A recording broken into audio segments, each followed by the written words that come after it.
Hello, what's up? This is the OnePlus A6. Detalyadong review na po tayo. Diretso, let's go! So yun, eto na po siya, the OnePlus A6. So 1 week na mahigit natin siyang tinetest and eto na agad. Pahabol ngayong December, baka may budget pa kayo pambili at balak nyo talagang bumili ngayong December pang regalo nyo sa mga sarili nyo. Eto na po yun, OnePlus A6. So, unang-una, bigay ko na agad kung magkano price nito. This is around 25,000 to 27,000 both sa Shopee and Lazada. No, yan po yan, okay? 24,000 to 29,000 yung OnePlus A6. This is legit galing sa sa Lenovo po yan. Actually, that's Lenovo store. Pero, kung gusto nyo mabili to ng 22,000 pesos lang, yes, ganun kalaking discount, well, panoorin nyo tong review na to. Kayo na rin magsabi kung sulit siya sa price tag niya, okay? So, kung interesado kayo, umpisa na natin. Sa specs na agad. This is currently running on Android 16, that's ColorOS 16. Qualcomm Snapdragon 8 Elite po yung kanyang chipset. That's 3nm, 8 cores, up to 4.32 GHz na clock speed. Malakas, kung sa malakas po yan. So, Adreno 830 GPU, 3 cores naman po yung kanyang GPU, and up to 1.21 GHz na clock speed. Malakas din po talaga yan. Talagang pang-gaming itong smartphone na to, okay? Now, this is the 12GB, 256GB na storage. And kung interesado pa kayong basahin to, pause nyo muna yung video at ako'y didiretso na sa actual na detalyadong review. Alright.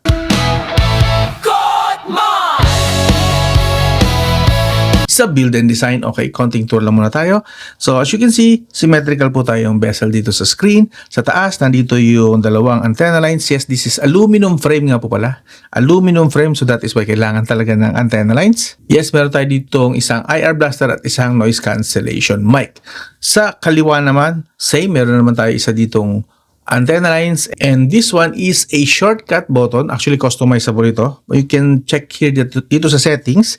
Andun po yung kanyang setting, kung ano yung pwede nyo gawin, nga unlock natin. So yun, pwede pong memo clip or pwedeng sound and vibration kung doon nyo gusto siyang gamitin. Do not disturb mode para sa camera shortcut. So dami pong pwede niyang gamitin actually. So kayo po masusunod kung paano nyo, kung para saan po itong button na to. Okay? Sa baba naman, nandito yung main speaker, USB Type-C 2.0, main microphone, and ito naman po ang kanyang SIM tray na supported po. Yan po makikita nyo, supported po nito ang dual SIM, non-expandable storage. Yan po ang kanyang SIM tray. Sa kanan, nandito naman po ang main power button, yung volume rocker, and 3 antenna lines naman dito sa side na to. Okay? And sa likod, makikita natin ang kanyang dual camera with dual LED flash. Dual tone din po yan, isang white at isang yellow. Para mas makita nyo, zoom in natin. Ayan, isang white at isang yellow. So very good dahil dual tone po siya. And we have the OnePlus branding and the Ace logo. Yun! So, if in case hindi ko pa nababanggit, this is glass back, glass front, and aluminum frame. So technically, this is premium build talaga. And para sa akin, bibigyan ko ito ng 8 out of 10 sa build and design. Alright. Now, bago ko makalimutan, meron din nga po pala itong IP68 and IP69K dust and water resistant na protection. Okay? While nandyan yung mga yan, still, hindi po excuse ito para sadyain na sirain or something. Okay? Those are for accidental cases and hindi absolute yung mga IP68, 69K na yun na hindi ikakasira yung mga like malubdob sa dagat or ibabaon nyo sa buhangin. Huwag nyo naman sadyain. Okay? Those are not perfect protection. Yung IP68 and IP69K na dust and water resistant na yan. Pero still, again, at least merong ganong protection just in case. Okay? So again, 8 out of 10 para sa build and design. Now, lipat na tayo sa performance.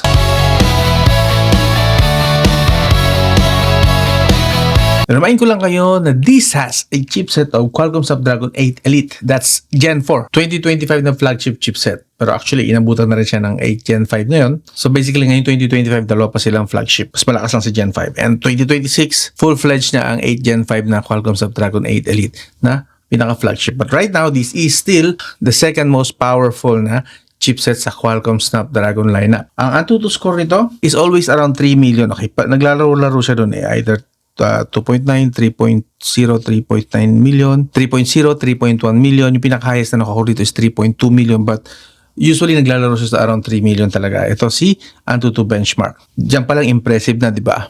Ito naman yun ang translation niya sa gaming. Sa Mobile Legends, sinet natin siya sa HD, resolution, and ultra FPS. Nag-run po ito ng 120 FPS stable and 36 degrees Celsius for 1 hour. So, hindi po ito basta-basta mag-iinit kung magaan lang ng mga games, Mobile Legends lang, sisiw. So, Honor of Kings, sinet natin siya sa Ultra Resolution and Max FPS. Nag-run po siya ng 120 FPS pa rin na stable in 1 hour and 35 degrees Celsius na temperature lang. Sa Wild Rift naman, sinet natin siya sa Custom High Graphics and 120 FPS. Nag-run po siya ng, again, 180 to 120 FPS stable and 36 degrees Celsius temperature in 1 hour. Sa PUBG Mobile naman, sinet natin siya sa Smooth Graphics and Extreme Plus FPS. Nag-run naman siya sa 88 to 90 FPS. Stable pa rin po at 37 degrees Celsius. Maning-mani. Hindi man lang pinagpapawisan ng smartphone na to. Sa Call of Duty Mobile, sinet natin siya sa Medium Graphics and Ultra FPS. Nag-run po siya ng 115 to 120 FPS. Stable din po. 115 to 120 FPS and 37 degrees Celsius. So, mabigat tayo ng konti. So, Genshin Impact, sinet natin siya sa highest. Take note, highest resolution and 60 FPS. Nag-run po siya ng 60 FPS and 39 degrees Celsius stable. 39 degrees Celsius sa Genshin Impact. My God, that's money pa rin. And ito naman, ito bagong game, Where Winds Meet. Sinet natin siya sa Ultra Graphics and extremely high FPS. Nag-run po siya ng 58 to 60 FPS, stable, and 40 degrees Celsius lang ang kanyang temperature in 1 hour. And of course, pakita ko lang din sa inyo, meron po itong game assistant para talagang masulit nyo yung kanyang chipset na pang gaming din of course. And dahil dito, pwede nyo po siyang iset. So whether power saving, kung light games lang naman, set nyo na lang sa balance o power saving. And kung gusto nyo talaga ng AAA games for Android, go for pro gaming. Talaga magwawala na ang clock speed nito from CPU to GPU. Alright. And of course, meron pa tayong extra features dito rin sa game assistant niya. Ultra touch response para kung talagang gumagamit kayo ng multi-touch. And screen refresh rate, yun. And of course, other features niya, ito maganda rito. Pakita ko lang sa inyo saglit. Since detalyadong review ito, medyo hapyawan natin yung ibang features. Network optimization, yes, pampaboost po yan ng internet. And nagamit ko ito sa labas. Nung naghintay ako ng matagal sa labas ng supermarket, medyo mahina ang signal na gamit ko ang mobile data rito and very good po yung kanyang network optimization. Nawala yung stutter and lag. Okay? And then of course, mga game capture, screen recording, mistouch prevention, championship mode, autoplay, at holo audio. Ito pag gumagamit kayo ng earbuds, earphones, or IEM, very good. Yes, supported nga po pala nito ang IEM. Papakita ko sa inyo yung settings mamaya. And of course, ang bypass charging for mga dedicated gamers yan. And meron din po siyang cast games just in case lang na gusto nyo, and plus color enhancement. That's just here sa kanyang game assistant na feature. Alright, so as for the performance, para sa price tag nito, bibigyan ko ito ng 9 out of 10. Yes! Very nice. Okay? 9 out of 10, malakas po talaga siya. Again, binabangga ko lang sa kanyang price tag. That is why ganun kataas din yung kanyang rating. Okay? Siguro kung nasa 50,000 to, tapos yun yung nakuha natin, baka ibaba ko sa 8. But of course, dahil nasa around 20k lang tayo, 9 out of 10 deserve nito. Okay. Now, lipat naman tayo sa battery. Gusto mong malaman, specs, features, presyo, di ka malilito riyan. Eto, my God, this has 7,800 mAh battery. Namnamin nyo yung numero na yan. And supported nito up to 120 watts wired charging for Superbook. Okay, now, eto pa matutuwa kayo. Supported din nito ang 55 watts PPS. That means charger na hindi Superbook. Gagana pa rin yung Superbook nito. Pero, kung hindi original, hanggang 55 watts lang. And still, 55 watts is napakabilis po. So, tinest ko siya. Kaya po nito i-full charge in 30 minutes. 30 minutes lang. Actually, around 20-25 minutes pa nga. Pero, just to be fair, since may times na nakuha ko siya ng 30 minutes, lalagay ko siya sa 30 minutes, 20 to 100% gamit yung original charger niya. Now, nag-fully charge naman siya ng 45 minutes gamit ang gun charger ko na 65 watts. Since, again, supported dito ang PPS, or PPS means Programmable Power Supply. That's an upgrade po sa power delivery na charging na 18 watts to 30 watts lang. This one sa PPS na to supported na hanggang 55 watts kahit non-Superbook yung charger. So, mabilis pa rin. Hindi aabot ng 1 hour. So, again, masiraan kayo ng charger original, bili kayo ng gun charger, supported pa rin niya ang 55 watts. Fast charging. Okay. Now, ang ganda ng mga unang sinabi ko. What about the PC Mark? Okay. So, eto. PC Mark tayo. Bibigyan ko kayo ng something to be impressed about even more sa smartphone na to. For half brightness, half volume with internet, That's 25 hours and 12 minutes. So yung 7,800 mAh battery niya, gamit na gamit as sulit. And hindi ako nagkakamali kung light user lang kayo to slightly casual user. Kaya nito hanggang 3 days. Tuloy-tuloy, malinis, hindi nyo kailangan mag-charge. Again, light user to light casual. 3 days solid dito. Tatagal po ito. 25 hours, 12 minutes, that's half brightness, half volume with internet.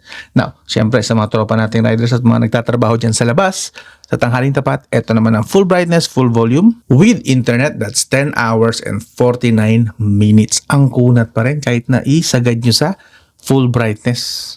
And to give you context, ganito po karami yung apps na naka-install dito dahil napakarami po nitong bloatware. Yeah, if anything, kung meron sigurong negative dito at pangit talaga or siguro nitpick ko is sa dami ng bloatware, which is pwede namang i-uninstall and i-disable. So marami-rami po yan. Pero mamaya pag-usapan natin yan sa real talk part. So again, PC Mark, 10 hours 49 minutes sa full brightness. So very impressive. May bypass charging pa.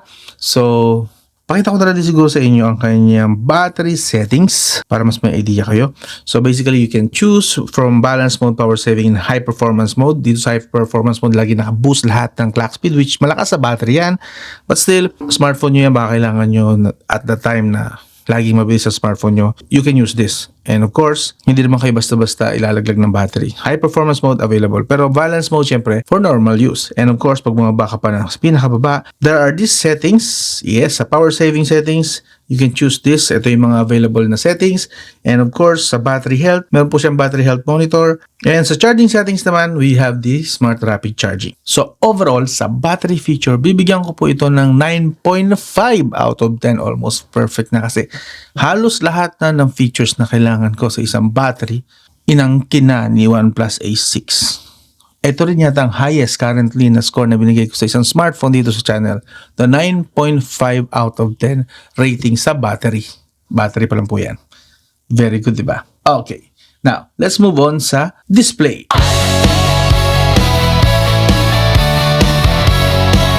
Sa display, this 6.83 inch. Yes, malaking screen ito. 1.5K AMOLED po yan. And matutuwa kayo malaman na dito sa 1.5K AMOLED na to is supported niya ang palit resolution. Okay, so ito po, within display settings lang, screen resolution. As you can see, pwede tayong mag-auto-select. Siya ang pipili, depende sa game, depende sa nilalaro nyo or anything. Siya na pipili kung anong resolution ng best. Or, gusto mo i-fix sa 1080p or dun sa 1.5K resolution.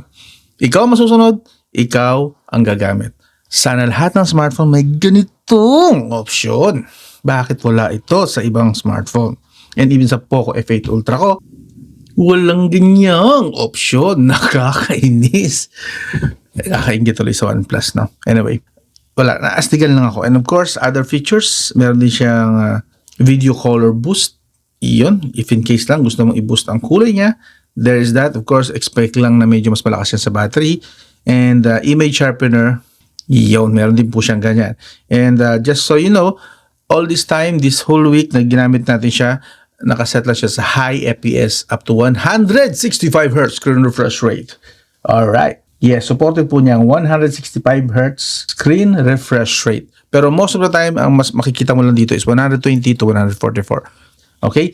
And of course, supported din ito ang 10 multi-touch. Yan, and wideband level 1 po. If you use Netflix here, supported niya ang Full HD. Okay, the wideband level 1, Full HD, wala nga lang siyang Dolby Vision support, pero supported hardware codecs, VP9, AVC High, HEVC, and AV1. So, matataas din po yan ng mga codecs, okay? Wala lang talaga tayo dito ng Dolby Vision. But still, those are still impressive pa rin na support for a display na nasa 20,000 plus lang. Okay? So, sa display, bibigyan ko ito ng 8.5 out of 10. Mataas kasi maganda, malakas, maraming features, and literal na customizable lahat ng mga nakalagay sa kanya sa display settings. Very good. OnePlus Ace 6 dito. Whew! Sarap.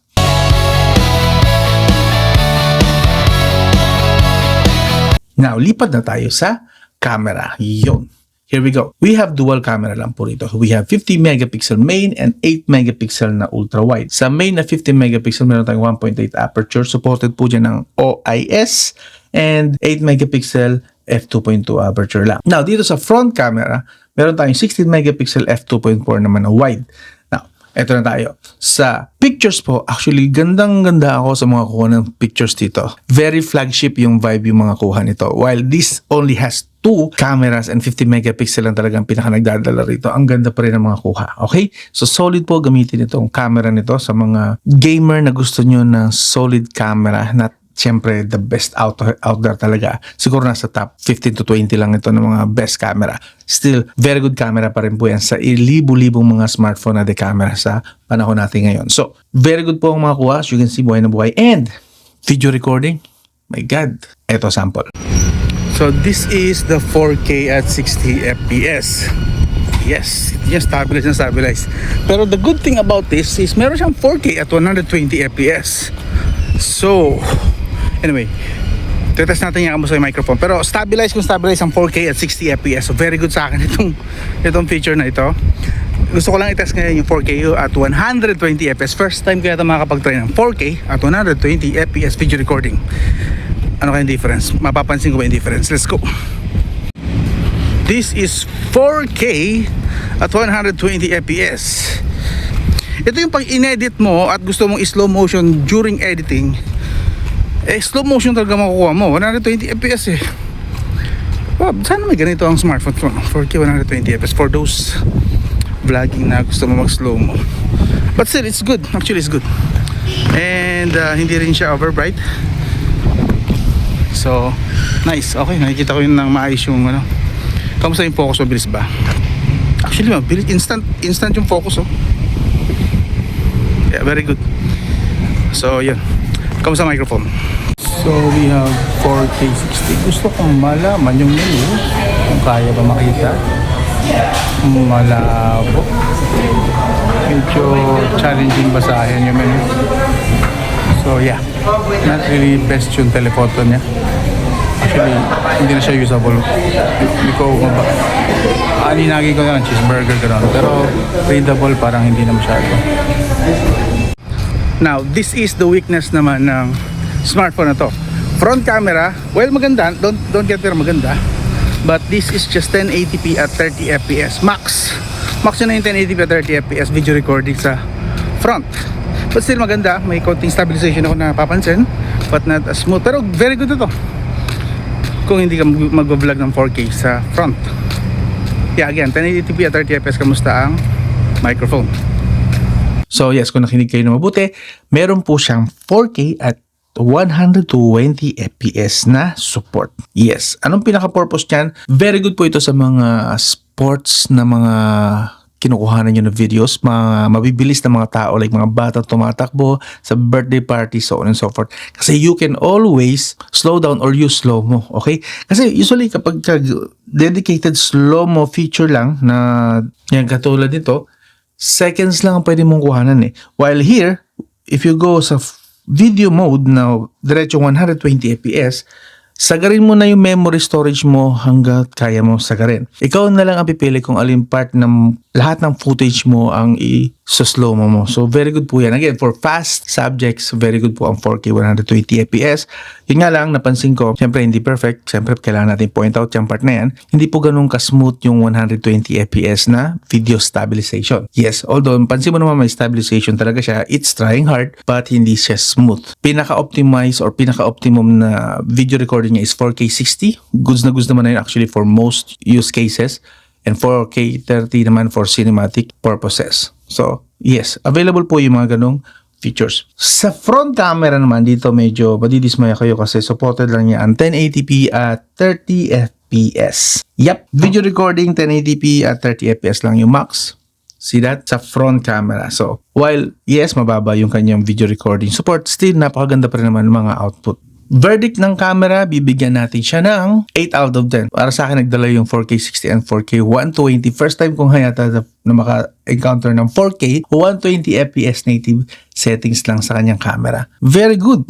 Okay? Kung wala siguro yung 120 FPS, ilalagay ko lang to sa 7 out of 10. But there is that. Very impressive po na may ganyan, and bihira mo mahanap yan sa mga smartphone. Actually, meron pa ba sa ibang brand? Let me know yung naka-native hindi yung dahil may slow-mo lang. Dahil nandun nakalagay sa dedicated slow-mo feature. Literal na nandito lang siya sa settings, 2 to 3 taps away lang. Yes, that's it.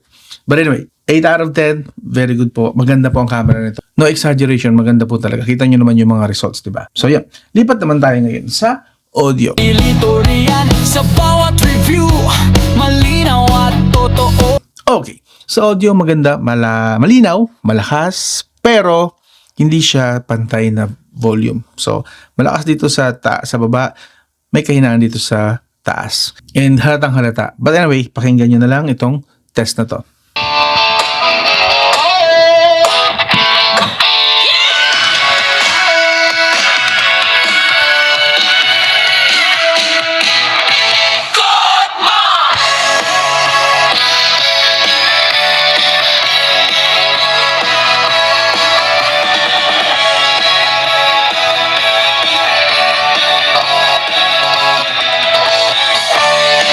Bagong labas na kung gusto mong malaman, specs, features, presyo, di ka malilito riyan sa bawat review, malinaw at totoo. Tech simplified, di ka na maguguluhan bro. Basta smartphone, kami ang bahala. Kahit budget o flagship, lahat may pala. Okay ba? So, anyway, diretso tayo sa kanyang sound settings. We have this settings, may clear voice siya, sound effects. Yeah, may ganito tayo. Just in case lang na kailangan nyo ng ganito mga settings. And supported nga po pala nito ang Holo Audio and IEM. See this? Yes, meron po siyang IEM support in case na gusto nyo. But of course, it uses USB Type-C. USB Type-C dapat na IEM ang kukunin nyo. So again, audio, may kalakasan, malinaw at solid na to for a small room talaga na gamitan na sound trip. Okay na okay ito. Bibigyan ko ito ng 8 out of 10 for the audio department. Now, sa connectivity na tayo. Okay. Basta smartphone, kami ang bahala. Kahit Smooth ba at maganda ba ang performance nito sa mobile data at Wi-Fi? Yes na yes agad. Okay? So, supported nito ang 4G, LTE, 5G, VoLTE, VoWiFi, Wi-Fi 5, and Wi-Fi 6. Speed test, very good po dahil sa 600 to 800 Mbps ko dito na internet plan, kaya niya lumagpas pa nga ng 800 up to 850 pataas pa yata na internet speed. So, solid, malakas po ang modem na gamit sa smartphone na to. And sa mobile data, above average po siya actually. Usually, like I said, remind ko lang sa inyo, dito sa studio ko, mahina talaga ang signal. But dito, nakakuha siya ng around 20 to 30 megabits per second. Which is goods na po yun for, kasing lakas niya technically, yung mga iPhone flagship and Samsung flagship. Okay? Malakas na rin po yun. Again, katumbas niya, kasing lakas niya halos sila iPhone flagship and Samsung flagship. Pagdating sa mobile data rin naman, solid. Yes. And of course, meron siyang Bluetooth 5.3 and Bluetooth 5.3 nito, supported nito mga codec ay AAC, SBC, aptX, Qualcomm HD, LDAC, and so on and so forth. Makikita nyo dyan sa screen yung complete list niya na supported na Bluetooth audio codec. Alright? Meron siyang USB Type-C 2.0 lang. Na OTG naman, okay naman. So, from 5 Mbps to 30 Mbps na speed of file transfer sa OTG. Now, sa GPS naman, nakakuha tayo ng 4 to 5 meters accuracy. Nice, di ba? So, goods to sa mga tropa nating riders. Magagamit po natin to sa Waze and Google Maps. Meron din po pala itong extra features sa kanyang connectivity. We have the Smart Cloud Boost. Okay? This feature, specific feature na to, that Smart Cloud Boost is pampa-boost po siya ng internet, mobile data, and Wi-Fi, especially sa mobile data. Gagamit po nga lang siya ng VPN, pero that VPN is local VPN lang po. So, within Philippines din and within that area mo rin kung saan mo siya ginagamit. So, sa phone mo lang basically. Sa phone mo lang yung VPN na yon. And kinaganda, effective po siya base sa test ko rin. Very good po. Actually, na sa biyahe, ginagamit mo habang umaandar ng kotse and nag-stream ka ng mga videos, okay na okay po. And even with calls, malinaw din po. Basically, this feature is network optimizer and booster. Good job din dito si OnePlus A6. So, bibigyan ko to ng rate na 8 out of 10 din sa kanyang network. Okay? Now, punta naman tayo sa others. Yung ika nga nitpicking na yun. Siyempre, real talk tayo rito. May mention natin yung mga possible na hindi nyo type or possible na deadma sa inyo. Ito mga negatives na to. So, first of all, this is a China ROM only version. Okay? Like I said sa intro, ang daming Chinese bloatware. And this, pwede nyo pong uninstall and disable. Napakadali lang. Long press, uninstall. Okay? Long press, uninstall. Long press, uninstall. So, lahat po yan, pwede nyo pong uninstall. Malilinis nyo agad yan. Wala pang 5 to 10 minutes. Wala pang 10 minutes, tapos na yan. Maubos yung lahat yan, okay? Now, another thing is, sa initial setup is wala po itong Google Play Store. And yung keyboard na available, while Chinese, pwede nyo siyang i-setup sa QWERTY, pero medyo tricky ng konti. So, konting patience din. Again, one time yun lang naman gagamitin during initial setup lang. So, I would recommend, first thing to do kapag sinetup nyo to is, i-setup nyo ang keyboard nyo sa QWERTY agad. Yung normal natin na nakasanayan na keyboard. Yung ganyan. Yan. Set nyo agad sa ganyan. And, if possible, download nyo na agad ng Gboard or Google Keyboard or kung ano yung gamit nyo, Microsoft Keyboard. Kung anong favorite nyo na English keyboard na supported ng English keyboard, i-download nyo na agad yun. And then pag na-setup nyo na yung keyboard, install agad kayo ng favorite yung web browser. Ano man yan, Google Chrome, Mozilla Firefox, Brave. Kailangan nyo po yun. Why? Kasi through that web browser, yung favorite yung web browser, dun nyo i-download. Hanapin nyo ang Google Play Store APK. Okay? So, yun. Siguro mag-iwan ako ng link ng legit na Google Play Store APK na pwede pag-downloadan, okay? Para dito sa smartphone na to. So, as you can see, meron naman. Once na na-setup nyo na, okay na. Solve na kayo, hindi na kayo problema. Tuloy-tuloy na, parang normal. Gagana po rito ang mga favorite Google apps nyo, okay na. From Gemini, yes, nag-work po rito ang Gemini. Nagamit na natin a few times dito. And of course, tinry ko rin gamitin dito ang aking account. Kung pwede rito ang GCash and Maya, okay po. Gumagana po rito, don't worry. See that? See, gumagana po yan. That's Cotman na account. Legit po yan. Sa accessibility, again, under settings, punta kayo sa accessibility. Dito, accessibility and convenience. Ito po yung mga features na meron siya. Meron siyang motion cues. Goods to sa mga nagda-drive na minsan nagsasuffer ng motion sickness. Yes. Kung hindi ka sure kung umaandar ang kotse mo, i-activate mo to para makita mo kung gagana siya. Supposedly, gagalaw yung mga tuldok para malaman mo kung papunta siya forward or backward. Again, for those people na mayroong motion sickness sa loob ng kotse or sa sakyan or sa anywhere, tapos hindi ka sure kung pa-forward ba, gumagalaw ba yung sinasakyan mo o hindi. So, meron siyang ganitong feature. I-turn on mo lang. Ayan. See that? May mga tuldok na siya sa paligid. So, once na, gumagalaw din siya. Kapag ka, ayun ko kung napapansin niyo sa camera, but see that? Ayun o. Gumagalaw siya. Anyway, minor thing pero pwede po yan sa mga, again, for those people na mayroong motion sickness problem para ma-make sure nyo lang na gumagalaw ba ako o ako lang yung pakiramdam ko na nagkakaroon ako ng vertigo or something. Yeah, that's it. Now, again, ang price nito, available sa Shopee and Lazada around 25,000. Pero, alam nyo ba na pwede nyo itong mabili dito sa AHHS Manila? Yes, dito po. Dito po sa Pilipinas, so sa mga bibili nito at natatakot kayong bumili sa Shopee, Lazada, baka ma-scam kayo, mapalitan ng bato or something, dito na lang po kayo bumili. Dito pati mas mura. Why? Dito po kasi is available po itong smartphone na to, itong OnePlus A6 ng 22,000 pesos lang. So, naka-discount kayo from the market ng around 3,000 kasi 25,000 umikot. Or yung kanina check natin is 24,000 to be specific. 24,000 OnePlus A6. So, again, kung dito kayo bibili, 22,000 pesos lang po. Makukuha nyo na siya. And through LBC po. Cash on delivery supported po nila. And matutuwa kayong malaman na meron din po silang warranty. So, kung ang problem nyo dun sa Shopee and Lazada kayo bibili is baka mahirapan kayo sa warranty. Dito po, may warranty po si AHH Manila. Yes, actually sa kanila ko na-avail ito. Kaya tuwa naman ako na-recommend sa kanila. Nakakuha tayo ng discount dito na maayos. Meron po silang 7 days replacement warranty. Yes. Tinanong ko na po yan sa store nila and legit totoo po yan. Plus, 1 month free service warranty naman for factory defects. Okay? And again, i-honor lang nila yung warranty for factory defects. Pero kapag binasag mo, nilublob mo sa dagat, sa kumukulong tubig, kung anong trip mo, or hinampas mo sa semento kasi nagalit ka sa jowa mo, pues, labas na si AHH Manila dyan. Pero again, service warranty, if ever may factory defect, free po warranty service po nila, okay? Sila na bahala mag-asikaso at magpapaayos ng smartphone na binili nyo sa kanila. Kahit hindi po OnePlus A6, kahit iba pa. So, actually, ang dami po nila palang options dito.